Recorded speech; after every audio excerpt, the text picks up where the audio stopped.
आपके जीवन में दुख नाम की कोई चीज नहीं रहेगी। बस मन को नियंत्रित करने की यह एक आसान विधि को ध्यान से सुनो और समझो।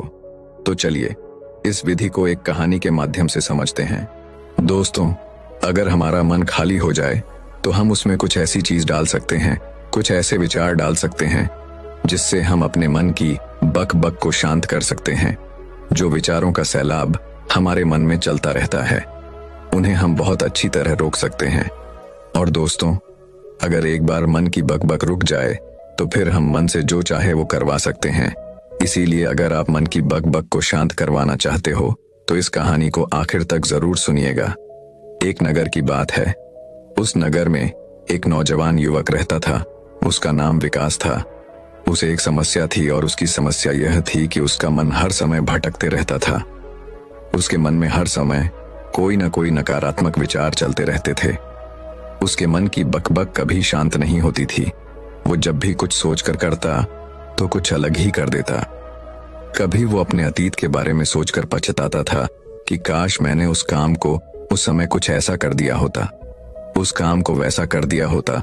या फिर वो अपने भविष्य के बारे में सोचता रहता और डरता रहता कि कहीं भविष्य में ऐसा हो गया तो क्या होगा, कहीं मैं असफल हो गया तो क्या होगा, अगर मुझसे कोई गलती हो गई तो लोग मेरा मजाक उड़ाना शुरू कर देंगे। और ऐसे ही कई सारे नकारात्मक और असफलता से भरे विचार उसके मन में आते रहते थे।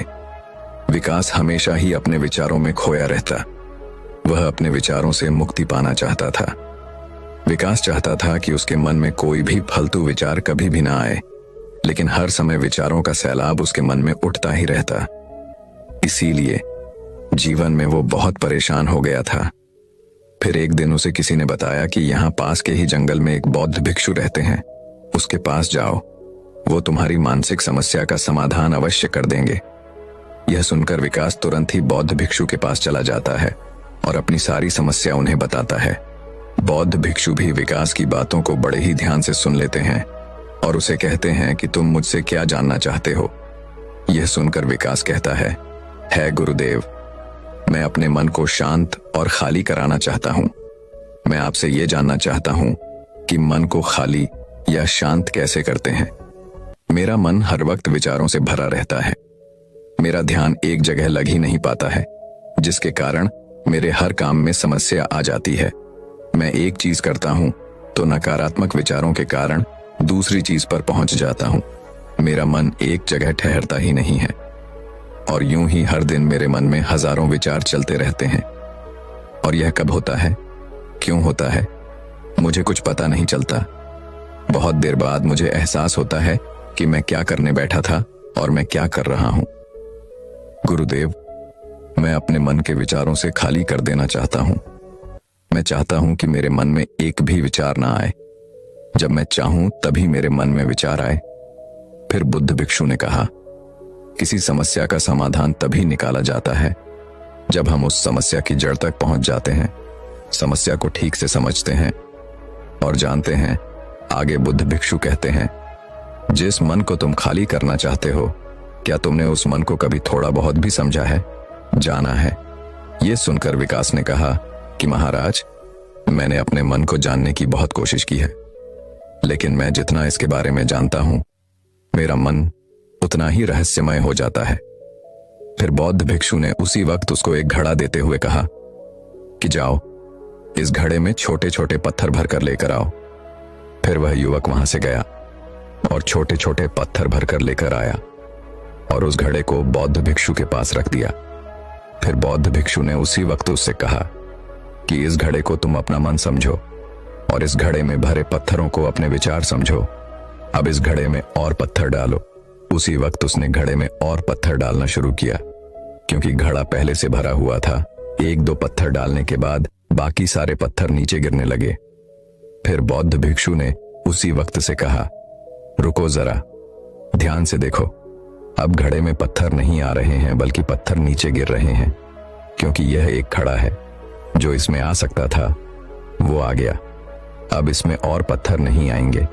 अगर दूसरे पत्थर डालने हैं तो पहले वाले पत्थरों को निकालना होगा। यह सुनकर उसी वक्त उसने कहा, गुरुदेव, मैं आपकी बात समझ गया हूं कि आप मुझे क्या बताना चाहते हैं। हमें अपने मन को विचारों से ही खाली कर देना चाहिए। विकास की यह बात सुनकर बौद्ध भिक्षु मुस्कुराने लगे और कहा, पहले मेरी पूरी बात तो सुन लो, उसके बाद मन को खाली कर लेना।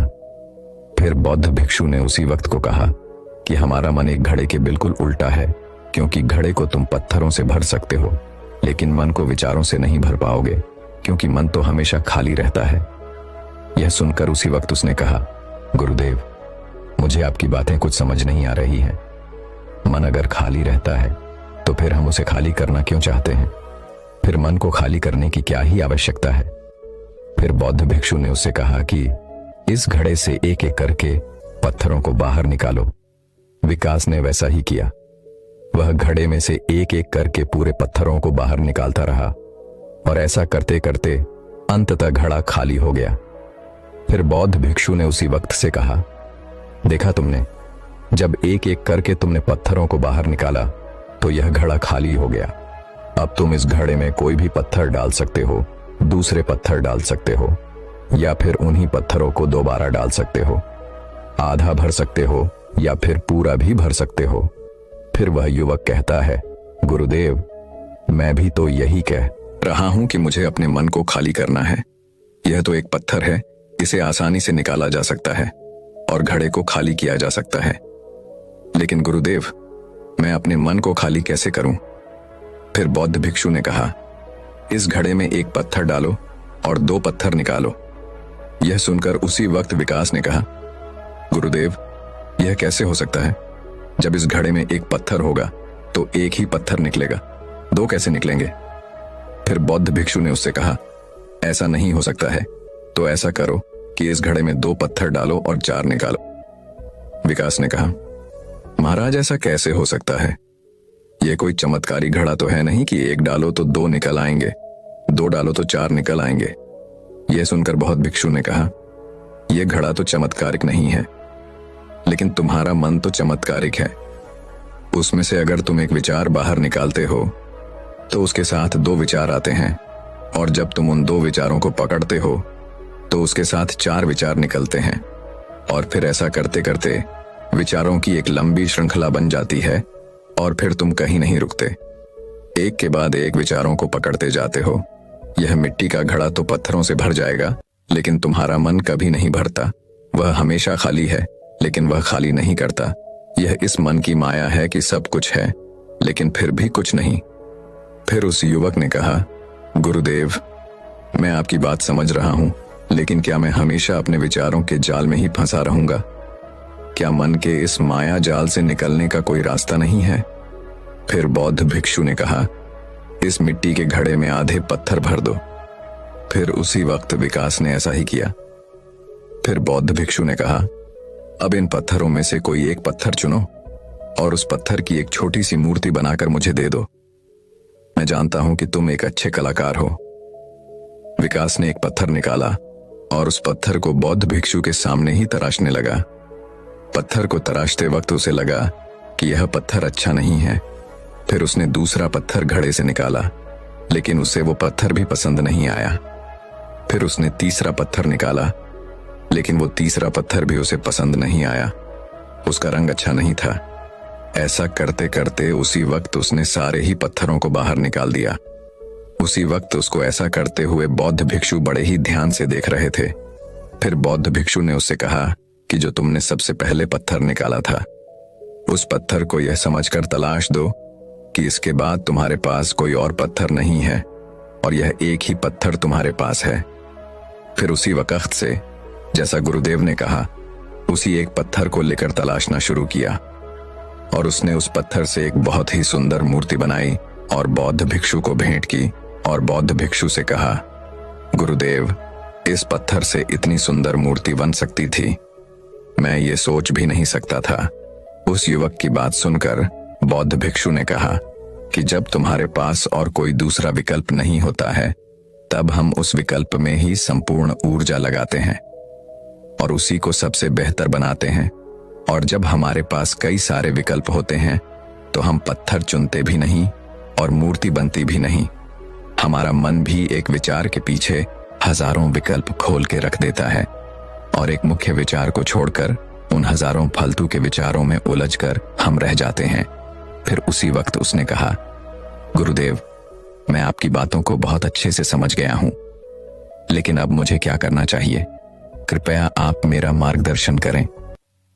बौद्ध भिक्षु ने उसी वक्त उससे कहा कि मन को खाली करना, साफ करना 1-2 दिन का काम नहीं है, यह बहुत लंबी प्रक्रिया है। तो क्या तुम इसके लिए तैयार हो? वह युवक कहता है, जी गुरुदेव, तैयार हो, चाहे कितनी भी लंबी प्रक्रिया क्यों ना हो। फिर बौद्ध भिक्षु ने उसी वक्त से कहा कि मन को खाली और नकारात्मक विचारों से दूर रखने के 6 तरीके हैं। आओ उन्हें एक एक करके समझते हैं। पहला तरीका है कि ऐसे लोगों का साथ छोड़ दो जो तुम्हें कमजोर, पिछड़ा हुआ, लक्ष्यहीन महसूस कराए। अक्सर हमारे आसपास ऐसे लोग होते ही हैं जो हमारे पद और धन में ऊपर होते हैं, और इसी पद और धन के घमंड में वह अपने नीचे के लोगों को कुछ भी नहीं समझते। इसलिए ऐसे लोगों के पास रहना ही नहीं चाहिए, और ऐसे लोग अपने से छोटे लोगों को हमेशा यही महसूस कराते हैं कि आप कितने छोटे हैं, और इसीलिए वो छोटे लोग अपने जीवन में कुछ बड़ा हासिल कर ही नहीं सकते। इसके अलावा कई बार हमारे मित्र और घर परिवार के सदस्य भी ऐसे होते हैं जो अक्सर हमें छोटा महसूस कराते हैं, हमें नीचा दिखाने की कोशिश करते हैं, लोगों के सामने हमारा मजाक बनाते हैं। तो ऐसे लोगों से जितना दूर हो सके उतना दूर रहो। ये लोग ऐसे होते हैं कि तुम्हारी नजरों से तुम्हारी गिराना की दूर करके तुम्हें लक्ष्यहीन बनाते हैं, और फिर तुम्हें खुद की काबिलियत पर शक होना शुरू हो जाता है। तुम्हारे अंदर खुद के प्रति नकारात्मक भावनाएं आ जाती हैं, और ये नकारात्मक विचार तुम्हें मानसिक तनाव और चिंता की ओर ले जाते हैं। फिर बौद्ध भिक्षु दूसरा तरीका बताते हुए कहते हैं कि तुम बहुत ही कम और चुनिंदा लोगों को ही अपना मित्र बनाओ। ऐसे लोगों को ही अपना मित्र बनाओ जिससे तुम कुछ सीख सकते हो, जिनकी तुम इज्जत कर सकते हो, जो तुम्हारी भावनाओं को समझ सके, जिनकी सोच तुमसे मेल खाती हो, जो जीवन में तुम्हें आगे बढ़ने में सहायता करे। हमारे जीवन और चरित्र में हमारे माँ बाप के बाद हमारे मित्रों का ही सबसे ज्यादा योगदान होता है। इसलिए मित्रों का सही होना भी बहुत आवश्यक है। ऐसा कहा भी जाता है, तुम उन 5 लोगों का प्रतिबिंब हो जिनके साथ तुम सबसे ज्यादा वक्त बिताते हो। अगर तुम्हारे आसपास के 5 लोग जिनके साथ तुम सबसे ज्यादा वक्त बिताते हो वे ईमानदार हैं, तो तुम भी धीरे धीरे ईमानदार होना शुरू कर दोगे। और अगर वो 5 लोग अमीर हैं तो तुम भी धीरे धीरे अमीर बनना शुरू कर दोगे। कहने का अर्थ यही है कि तुम वैसा ही बन जाते हो जिस तरह के लोगों के साथ तुम अपना समय व्यतीत करते हो। किसी महान दार्शनिक ने कहा था कि तुम मुझे किसी भी इंसान के मित्रों से मिलवा दो, मैं उसके मित्रों को देखकर उस इंसान का भविष्य बता दूंगा। हमारी सबसे बड़ी समस्या यह है कि हम लोगों को ना नहीं बोल पाते हैं। जिन लोगों के साथ हम रहना पसंद भी नहीं करते हैं, ना चाहते हुए भी हमें उन नकारात्मक लोगों के साथ वक्त बिताना पड़ता है। इसीलिए सबसे पहले हमें अपनी जिंदगी में उन लोगों को ना कहना आना पड़ेगा जिनके साथ रहकर हमें लगता है कि यह हमारी जिंदगी खराब कर रहे हैं। अगर यह हमारी जिंदगी में ना हो तो शायद हम ज्यादा खुश रहेंगे। बौद्ध भिक्षु आगे कहते हैं, तीसरा तरीका है कि तुम कभी भी अपना अतीत नहीं बदल सकते, लेकिन तुम अपना भविष्य अवश्य बदल सकते हो। इसीलिए तुम्हें पूरी तरह से वर्तमान में रहते हुए उन चीजों पर, उन कामों पर ध्यान दो जो तुम्हारे नियंत्रण में हैं, जिन्हें तुम आज कर सकते हो, अभी कर सकते हो। बौद्ध भिक्षु कहते हैं, मेरी एक बात हमेशा याद रखना, केवल वर्तमान में रहकर भविष्य को संवारा जा सकता है, अतीत में रहकर नहीं। इसीलिए वर्तमान में जीने की आदत डालो। चौथा तरीका है कि तुम स्वस्थ और पौष्टिक खाना खाओ। हमारा शरीर ऊर्जा से चलता है, और हम जैसा खाना खाएंगे वैसे ही ऊर्जा हमारे शरीर को मिलेगी। अगर हमारा शरीर स्वस्थ नहीं रहेगा तो हमारा मन स्वस्थ कैसे रहेगा? जब शरीर कमजोर और बीमार रहता है तो मन में कई सारे नकारात्मक विचार आते हैं, और स्वस्थ शरीर में स्वस्थ दिमाग का वास होता है। इसीलिए शरीर को स्वस्थ और मजबूत रखना हमारी जिम्मेदारी है। बौद्ध भिक्षु कहते हैं कि 5वां तरीका यह है कि रोज ध्यान करो। ध्यान करने का सबसे उपयुक्त समय सुबह या फिर रात को सोने से पहले होता है, लेकिन अगर तुम्हें ध्यान में गहरा जाना है तो सबसे उपयुक्त समय रात का ही होता है। रात में सोने से पहले ध्यान करने से नींद में भी सुधार होता है और बहुत गहरी नींद आती है। ध्यान करने के लिए तुम अपनी सांसों पर अपने मन को केंद्रित कर सकते हो, या फिर तुम अपने मन में उठने वाले विचारों पर भी अपना ध्यान केंद्रित कर सकते हो। मन में उठने वाले विचारों पर ध्यान केंद्रित करने से ध्यान करने वालों का ज्यादा फायदा होता है, क्योंकि इसमें आसानी से गहरे ध्यान में उतरा जा सकता है। अगर तुम ध्यान नहीं कर सकते हो तो रोज खुद के साथ अकेले में वक्त बिताओ, खुद के व्यवहार को समझो, देखने की कोशिश करो कि मन में किस तरह के विचार उठ रहे हैं और क्यों उठ रहे हैं। बौद्ध भिक्षु आगे बताते हुए कहते हैं, छठा तरीका है कि तुम नए नए जगह घूमने जा सकते हो, क्योंकि एक पुरानी कहावत है कि एक लंबी यात्रा आपको 100 किताबों के बराबर ज्ञान देती है। गौतम बुद्ध अपने जीवन काल में 9 महीने लगातार घूम रहे थे। उनके भ्रमण करने का यही कारण था कि नए नए जगह जाने से ज्ञान की प्राप्ति के साथ साथ मन को एक नयापन भी प्राप्त होता है। नई जगह घूमने जाने पर हमारा मन उत्साहित रहता है। फिर बहुत भिक्षु कहते हैं, मन के जाल में कभी मत फंसो, मन को खाली करने की कोशिश मत करो, जीवन में ध्यान करना सीखो, अपने ध्यान को केंद्रित करो, अपने ध्यान में एकाग्रता लाओ और जीवन में जो कर रहे हो उसे पूरी मेहनत के साथ अंतिम काम समझकर करो।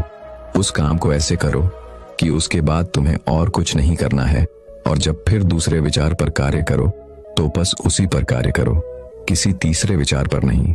मन के माया जाल से निकलना इतना आसान नहीं, लेकिन ध्यान करने से सब कुछ पाया जा सकता है। दोस्तों, आशा करते हैं आज के इस कहानी से आपने जरूर कुछ न कुछ मूल्यवान सीखा होगा। तो दर्शकों, चलिए अब इस विषय पर अगली कहानी की शुरुआत करते हैं। नमस्कार दोस्तों, कभी कभी यूं ही बेवजह किसी बात को लेकर हमारे मन में फिजूल तरह तरह के सवाल उठने लगते हैं। अगर कभी कोई हमें कुछ बात कह देता है तो वह बात हमारे मन में बार बार घूमती रहती है और उस बात को लेकर हम अक्सर बहुत तनाव में आ जाते हैं, और इस वजह से हमारी सेहत पर इसका बहुत बुरा असर पड़ता है।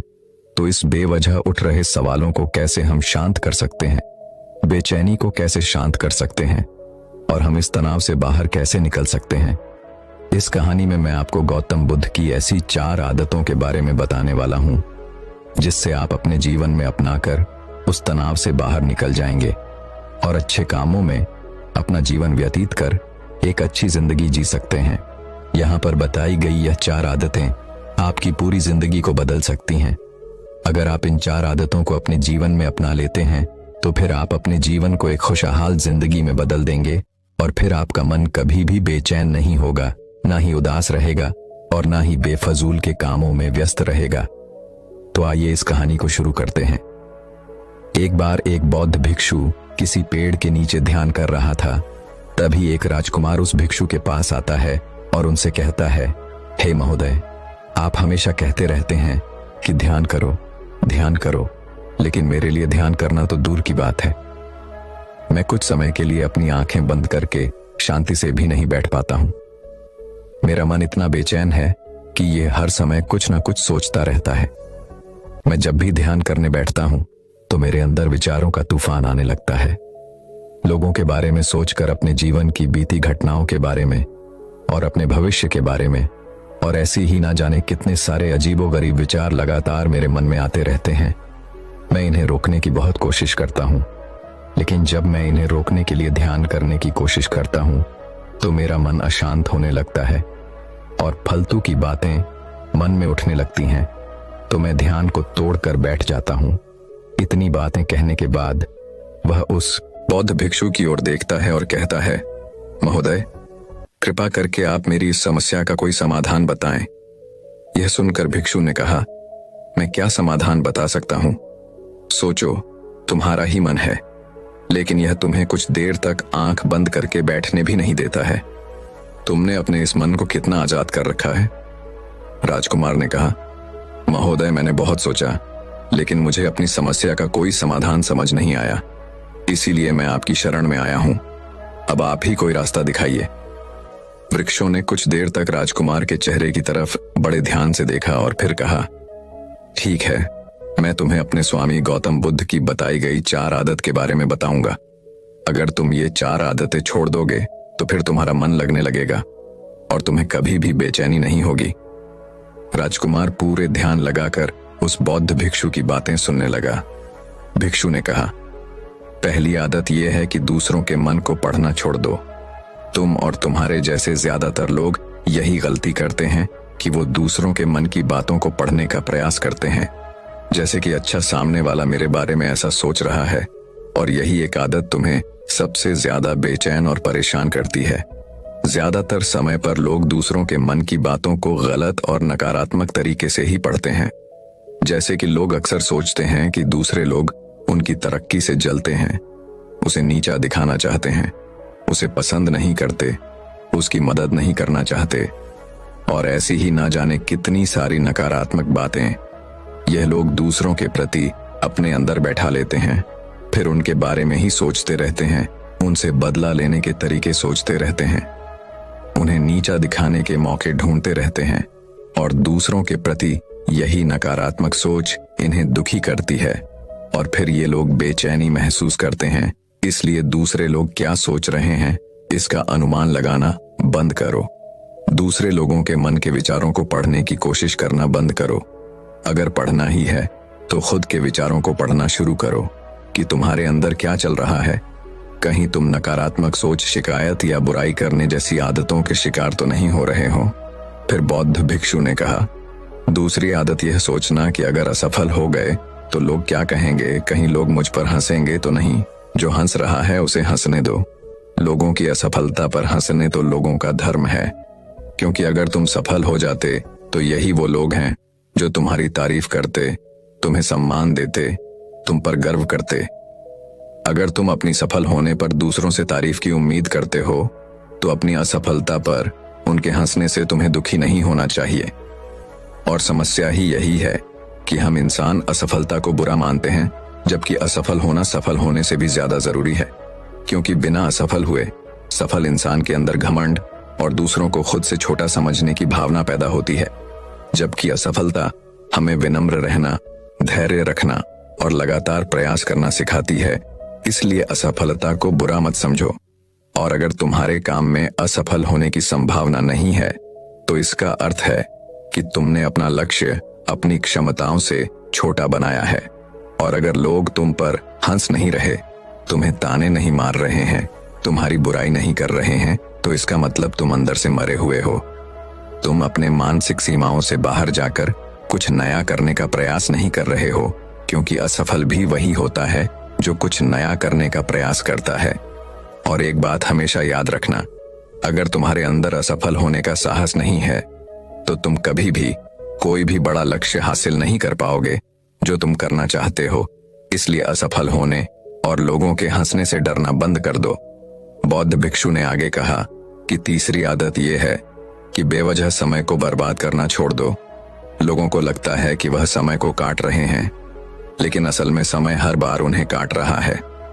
लोगों के द्वारा समय को व्यर्थ के कामों में बर्बाद करने का केवल एक ही कारण है, और वह यह है कि उन्हें लगता है कि उनके पास बहुत समय है, जबकि सच्चाई यह नहीं है। क्योंकि उनसे पहले वाले लोगों को भी यही लगता था कि उनके पास बहुत समय है, लेकिन उन्हें पता नहीं चल पाया कि कब समय बीत गया और उनका बुलावा आ गया। और जबकि सारा जीवन व्यर्थ के कामों में बर्बाद कर दिया, और फिर इस दुनिया से बिना खुद को जाने बिना इस जीवन की सच्चाई को समझे वह चले गए। इसलिए जब तक यह जीवन है, इससे अच्छे कामों में लगाओ, खुद को जानने में, दूसरों की मदद करने में, लोगों को सही राह दिखाने में, मानवता के कल्याण में। और दूसरी बात, समय को बर्बाद करने से आज तक किसी को खुशी नहीं मिली है। हालांकि समय काटने से तुम्हें क्षण भर की खुशी तो महसूस हो सकती है, लेकिन जब तुम्हें होश आता है और तुम देखते हो कि कितना सारा समय बर्बाद किया जा चुका है, तब तुम्हें खुद पर क्रोध आता है और तुम पश्चाताप के भाव से भर जाते हो। और फिर यही पश्चाताप का भाव तुम्हारे अंदर तनाव पैदा करता है और तुम बेचैन हो जाते हो और लगातार अपनी उस गलती के बारे में सोचते रहते हो। फिर तुम्हारा किसी भी काम में मन नहीं लगता और तुम उदास रहने लगते हो, और यह चक्र लगातार चलता रहता है जिसकी शुरुआत हुई थी समय को काटने से। इसीलिए समय को काटना बंद करो और वह करना शुरू करो जो जरूरी है। बौद्ध भिक्षु ने आगे कहा, चौथी आदत यह सोचना छोड़ दो कि मुझसे बड़े बड़े लोग नहीं कर पाए तो मैं कैसे कर पाऊंगा। असल में दूसरों से खुद की किसी भी चीज में तुलना करना ही व्यर्थ है, और ये तुलना करना ही हमें हानि पहुंचती है।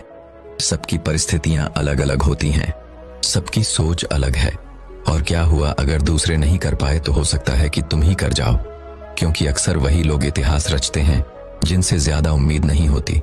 और फिर हो सकता है कि जिसे तुम बड़ा समझ रहे थे, जिसके लिए तुम सोच रहे थे कि उसने बहुत मेहनत की है, बहुत प्रयास किया है, उसने कभी उतना प्रयास किया ही ना हो, केवल मेहनत करने का दिखावा किया हो।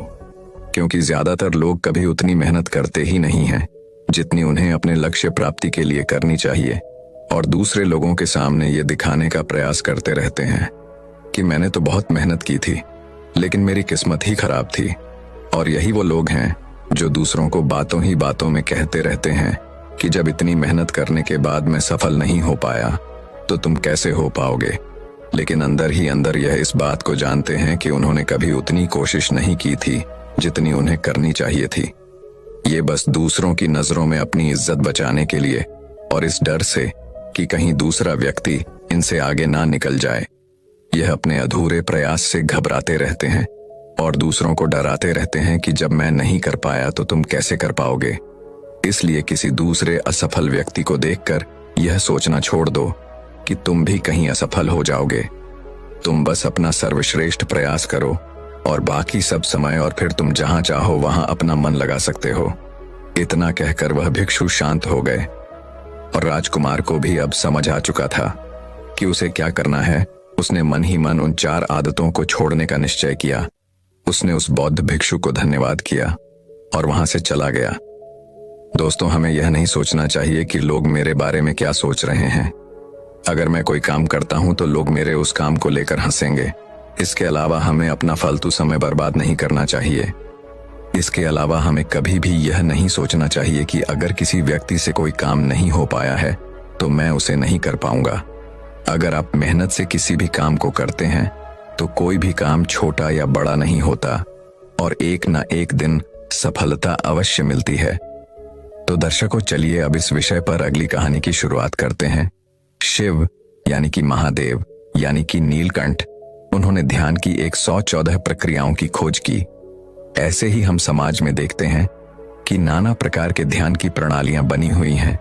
हर आदमी, हर गुरु अपने तरीके से ध्यान करवाने में लगा हुआ है, लेकिन जब एक सामान्य आदमी ध्यान करने के लिए बैठा हो तो उसका दिमाग, उसका मस्तिष्क, उसका मन इन्हीं चीजों में उलझ कर रह जाता है कि मैं ध्यान की कौन सी प्रणाली अपनाऊं, किस विधि से मैं ध्यान करूं। और इसी वजह से जब वह ध्यान करने बैठता है तो उसके मन में नाना प्रकार की ध्यान की प्रणालियां चल रही होती हैं। वो सोचता है कि मुझे इस विधि से तो कुछ प्राप्त नहीं हो रहा, हो सकता है कि मैं दूसरी विधि का प्रयास करूं तो मैं वहां गहरे ध्यान में उतर जाऊं, और यही विचार उसके ध्यान की सबसे बड़ी रुकावट बन जाती है। अब सवाल यह है कि कौन सी ध्यान की प्रणाली ऐसी है जो हर एक प्राणी के लिए बनी है, सर्वत्र बनी है, सबके लिए बनी है। एक ऐसी प्रणाली जिसमें कोई भी आदमी किसी भी प्रकार का मस्तिष्क और मन आसानी से ध्यान में प्रवेश कर जाए। क्या सचमुच कोई ऐसी टेक्निक या ऐसा तरीका है जिसके द्वारा हमें नाना प्रकार के ध्यान सीखने की आवश्यकता ही ना पड़े, और वह एक प्रणाली, एकमात्र ध्यान की प्रक्रिया सभी ध्यान की प्रक्रियाओं को अपने अंदर शामिल कर ले, जिसके परिणाम स्वरूप आपको जो परिणाम 114 ध्यान के खत्म करने के बाद प्राप्त होता वह एकमात्र एक ही प्रक्रिया से हासिल हो जाए। तो सोचिए, आपकी ध्यान की यात्रा कितनी सुगम हो जाएगी। आज की जो बौद्ध कहानी मैं आपको सुनाने वाला हूं, उसमें आपको ध्यान की एक ऐसी प्रक्रिया पता चलेगी जो बहुत ही सरल है और जो सबके लिए समान रूप से लाभकारी है। इससे पहले कि आप इस कहानी में खो जाएं, इस चैनल को सब्सक्राइब जरूर कर लें। तो चलिए कहानी शुरू करते हैं। बात उस समय की है जब भगवान बुद्ध अपनी सत्य की यात्रा पूरी कर चुके थे। उन्हें आत्मज्ञान प्राप्त हो चुका था, और उसके बाद उन्होंने अपने सारे शिष्यों को अलग अलग दिशाओं में भेजकर आम लोगों के बीच ध्यान की प्रक्रियाएं समझाने के लिए उन्हें जनसाधारण के बीच भेज दिया। इनमें से बहुत से भिक्षु अलग अलग दिशाओं में जाकर, अलग अलग गांवों में जाकर लोगों को ध्यान के बारे में जागरूक करने लगे। वो कुछ दिन उस गांव में ठहरे, उस गांव के लोगों को ध्यान की प्रक्रियाओं के बारे में समझा दें और कुछ दिन उन्हें ध्यान करवाने के बाद वो अगले गांव में चले जाते। एक दिन एक बौद्ध भिक्षु एक गांव के लोगों को ध्यान के बारे में उपदेश दे रहे थे।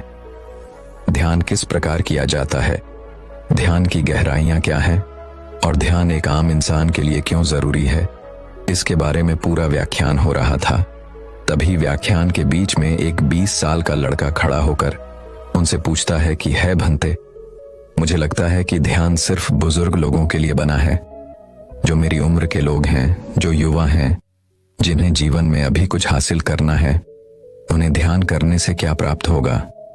ध्यान तो एक कोने में चुपचाप बैठकर किया जाता है, उसमें तो कुछ किया ही नहीं जाता, तो फिर युवाओं के लिए इसका क्या फायदा? और अगर देश का युवा योगदान करने के लिए कोने में घंटों तक बैठ गया तो वह देश की प्रगति में कैसे अपना हिस्सा देगा? क्या उसका जीवन व्यर्थ नहीं हो जाएगा? सिर्फ ध्यान में बैठे रहो, कुछ काम धाम करने की जरूरत है नहीं। सवाल बड़ा ही तार्किक था। आप लोगों के मन में भी ऐसा सवाल उठता तो जरूर होगा, लेकिन इसका जवाब क्या है?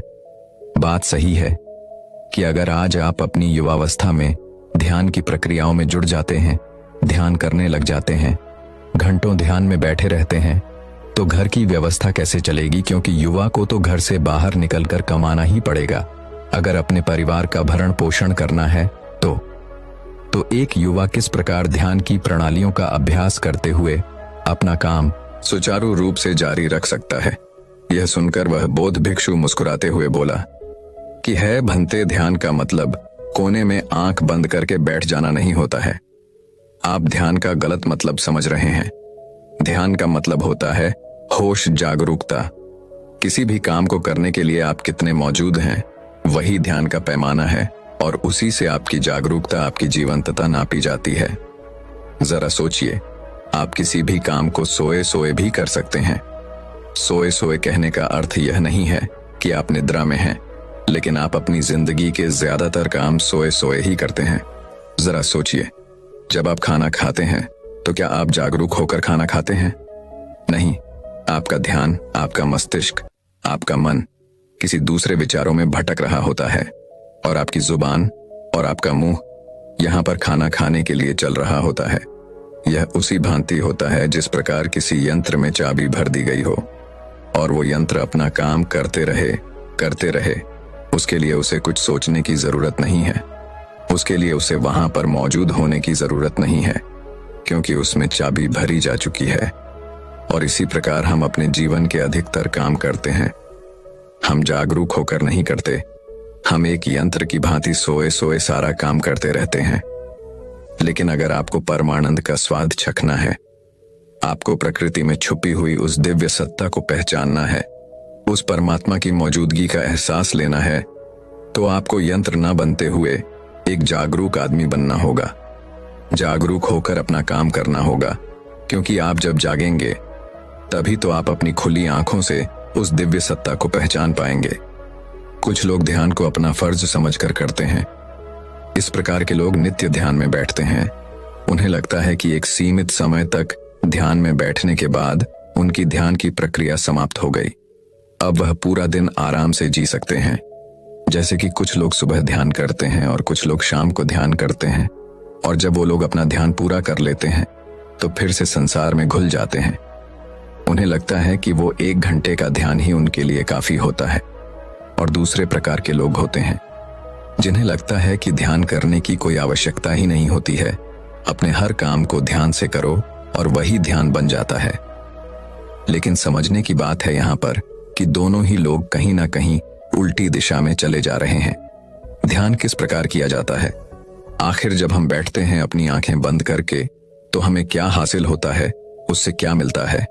जब आप अपनी आंखें बंद करके किसी भी प्रकार का ध्यान लगाते हैं, सांसों का ध्यान हो सकता है, तीसरे नेत्र का ध्यान हो सकता है, कुंडलिनी ध्यान हो सकता है। ध्यान कई प्रकार के हैं, लेकिन जब आप ध्यान करने के लिए बैठते हैं तो आपके अंदर क्या परिवर्तन होते हैं? जरा सोचिए, आप अपनी सांसों पर ध्यान लगाना शुरू करते हैं। आप अपनी सांसों को निरंतर देख रहे हैं, वह किस नाक से आ रही है, किस नाक से जा रही है, नाक के कौन से कोने से टकरा रही है। आप यह एक दृष्टा की भांति देख रहे हैं। इससे आपके अंदर क्या परिवर्तन होंगे? सबसे बड़ा परिवर्तन जो होगा वो यह कि आप जागरूक बनेंगे, आप संवेदनशील बनेंगे। जरा सोचिए कि आपकी सांसें वर्तमान में चल रही हैं, और जब आप अपना ध्यान सांसों पर लगाना चालू करते हैं तो आप कहीं ना कहीं अपने अतीत और अपने भविष्य से कटकर वर्तमान में आ जाते हैं। और जब आप बारीकी से एक दृष्टा की भांति अपनी सांसों को देखते हैं तो कहीं ना कहीं आपकी जागरूकता, आपका होश, चीजों को देखने का आपका नजरिया, आपकी दृष्टि और भी बारीक बन जाती है। आप और भी ज्यादा जागरूक हो जाते हैं, और भी ज्यादा होश में आने लगते हैं। लेकिन वो ध्यान या वो होश तभी कारगर साबित होगा जब आप दिन में कोई भी काम करते वक्त अपनी वह जागरूकता, वह होश जो आपने 1 घंटे प्राप्त करके हासिल किया है उसे बरकरार रख पाएं। हर काम को होश में जागरूक होकर कर पाएं। तभी वो 1 घंटे ध्यान करने का परिणाम आपको हासिल होगा। लेकिन अधिकतर लोग क्या करते हैं, वो 1 घंटा ध्यान में बैठते हैं और उसके बाद उसी पुराने ढर्रे से अपना जीवन जीते हैं, उसी प्रकार कार्य करते हैं, सोए सोए एक यंत्र की भांति ही कार्य करते रहते हैं। लेकिन वही काम वो जागरूक होकर होश में भी कर सकते हैं। इसीलिए जब भी आप बैठकर कोई ध्यान करते हैं तो वही ध्यान, वही होश आपके पूरे दिन को संचालित करना चाहिए। हर काम को पूर्ण रूप से शामिल होकर करें। यह नहीं कि आपके विचार कहीं हैं और आप एक यंत्र की भांति उस काम पर लगे हुए हैं। तो इस प्रकार के ध्यान का क्या मतलब रह जाता है? ध्यान का मतलब होता है आपको संगठित करना, आपको सम्मिलित करना। जब आपके शरीर का रोम रोम किसी काम में शामिल हो जाए, सम्मिलित हो जाए, तो वही काम आपके लिए ध्यान बन जाता है। इसीलिए जागरूक होकर किसी काम को पूरे सम्मिलित होकर कीजिए, पूरा रोम रोम लगा दीजिए, उस काम में रम जाइए। उसके बाद आप निर्विचार के भाव को भी अनुभव कर पाएंगे। निर्विचार यानी कि मस्तिष्क में कोई भी विचार नहीं, किसी प्रकार का, ना अतीत का ना भविष्य का। बस आप उसी काम में लगे हुए हैं और उस काम को वर्तमान में करते हुए आपके दिमाग में विचार नहीं तोड़ेंगे।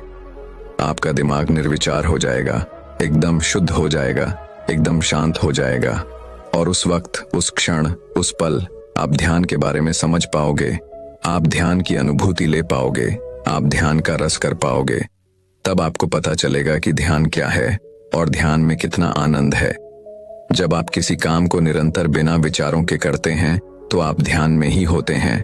और जब आप काम पूरा कर लेते हैं, खत्म कर लेते हैं, तो आपको एहसास होता है कि मैं इतनी देर से ये काम कर रहा था, मुझे तो लगता है कि मैंने ये काम अभी अभी शुरू किया था। मतलब आपको उस काम से कोई थकान नहीं होगी, आपको ऊब पैदा नहीं होगी, बल्कि वही काम आपके लिए आनंद बन जाएगा।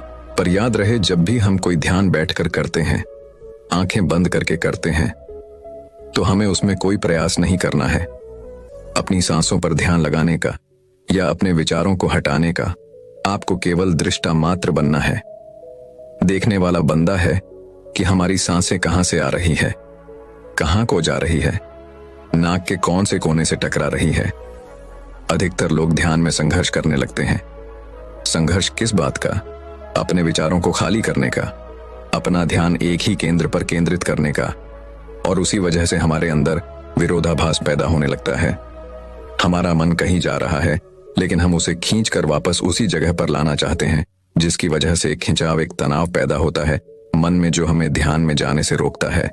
इसीलिए हमें दृष्टा मात्र बनना है, साक्षी मात्र बनना है हर उस चीज का जो हमारे आसपास, हमारे अंदर घटित हो रही है। एक सूत्र जो आपको ध्यान में और भी गहरे लेकर जाएगा, वो आपको बता रहा हूं। जब आप सांस अपने अंदर लेते हैं तो अनुभव कीजिए, महसूस कीजिए कि आप हर प्राणी मात्र का, पूरे संसार का दुख अपने अंदर ले रहे हैं, अपने अंदर समाहित कर रहे हैं। और जब आप अपनी सांसें बाहर छोड़ते हैं तो अनुभव कीजिए, महसूस कीजिए कि आप अपने अंदर की सारी खुशी, सारा आनंद इस संसार को दे रहे हैं, इस संसार पर बिखेर रहे हैं।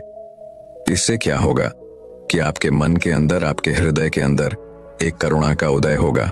और करुणा में हृदय ही परमात्मा के सबसे करीब होता है। अगर आपके मन में करुणा का उदय हो जाता है हर प्राणी मात्र के प्रति, तो आप परमात्मा के सबसे करीब होते हैं। फिर आप इस प्रकृति में छुपी हुई उस दिव्य सत्ता को देख पाएंगे, उसको पहचान पाएंगे, उसको अनुभव कर पाएंगे। आपका रोम रोम यह मानने पर मजबूर हो जाएगा कि हाँ, प्रकृति में ही परमात्मा बसता है। हर प्राणी मात्र में परमात्मा बसता है। आप अपनी सहूलियत के हिसाब से किसी भी प्रकार का ध्यान अपना सकते हैं। रोज उसका अभ्यास कीजिए और पूरे दिन में उस ध्यान का असर देखिए। धीरे धीरे आप प्रयास से शुरू करेंगे, लेकिन कुछ समय बाद वो प्रयास खत्म हो जाएगा। आपको अपने साथ जबरदस्ती नहीं करनी पड़ेगी, जबरदस्ती ध्यान नहीं करना पड़ेगा। अगर आपको उसमें खुद ही आनंद आने लग गया तो सोचो, आपको कोई चीज जबरदस्ती करनी पड़ेगी। आप फिर खुद ध्यान में बैठेंगे, ध्यान खुद ही आपको अपने पास खींच लेगा। अब आपको कोई जबरदस्ती नहीं करनी, अब ध्यान खुद आपका मार्गदर्शन करेगा। आधुनिक दुनिया ने आज तरह तरह की ईजाद कर दी है और ऐसी ही एक ईजाद है संगीत। जब आप ध्यान करते वक्त अपने पास कोई शांत संगीत बजा लेते हैं, आनंद प्रदान करने वाला, तो आपका ध्यान और भी सुगम हो जाता है। उसके बाद आप आसानी से निर्विचार हो सकते हैं और अपने ध्यान की गहराइयों में भी जा सकते हैं। बौद्ध भिक्षु का यह वक्तव्य और यह उपदेश सुनकर उस नौजवान युवक की ध्यान के बारे में सारी भ्रांतियां दूर हो गईं। वो नौजवान लड़का तो समझ गया कि ध्यान क्या है, लेकिन क्या आप समझ पाए? दोस्तों, मैं उम्मीद करता हूं कि यह कहानी सुनने से आपके जीवन में अच्छे बदलाव आए होंगे। आपको इस वीडियो से क्या सीखने मिला, ये कमेंट करके जरूर बताएं और अपने परिवार, दोस्तों या आपके करीबी इंसान के साथ ये कहानी शेयर करके उन्हें भी इस ज्ञान से परिचित करवाएं। बाकी अगर आपको यह वीडियो दिल से अच्छी लगी हो तभी इस वीडियो को लाइक कर देना, और आपने अब तक इस चैनल को सब्सक्राइब न किया हो तो चैनल को सब्सक्राइब भी जरूर कर देना। आपका हर दिन शुभ हो और खुशियों से आपका जीवन भरा रहे। धन्यवाद। नमो बुद्धाय।